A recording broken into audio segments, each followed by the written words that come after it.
one of the big challenges that trade unions these days are facing is also the digitalization of our economy and robotization.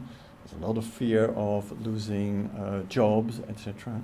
So how does that new development fit in with your story about, in a way, ecological limits and social ceilings or social protection ways? So how does that fit? Yeah.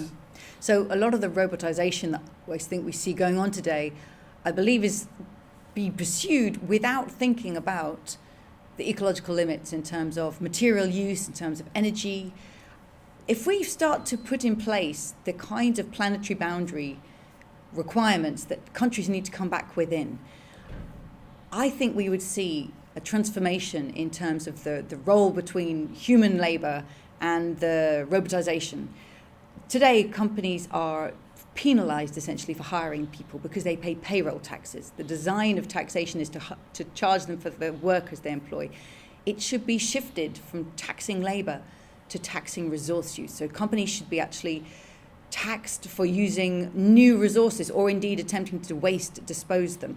Resources should be going round and round. Now, if we make that transition, I think we would begin to see a shift in the dynamics of the extent to which companies focus on resource productivity instead of what they call labour productivity, chasing labour out of the supply chain, focusing on resources. This may well create a new kind of job that actually brings work back in. I can't prove that, but I believe it's an important part of the shift that we need to make in the fundamentals of the way we think about what economic success is. Over the last 80 years, our economies have evolved to structurally expect, demand, and depend upon unending GDP growth.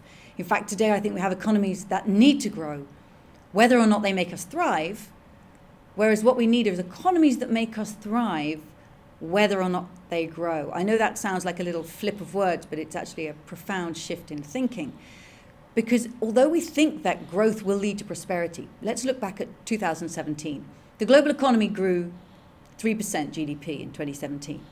And yet 82% of the increase in wealth that year went to the richest 1% in the world. So whenever we say we need growth, first question, growth for whom? Because at the moment we see the returns of growth going to dividends for shareholders, not to workers in their wages. Growth for what purpose and at what cost? We have economies that demand to grow, particularly financially. I think at the heart of the financial system is this drive for ever-rising dividend returns, which drives companies to have ever-rising market share, ever-growing sales, and ever-growing profits, which is partly often what drives labour out of their chains. They are trying to minimise their costs. This is not a model that's actually optimising social outcomes for all.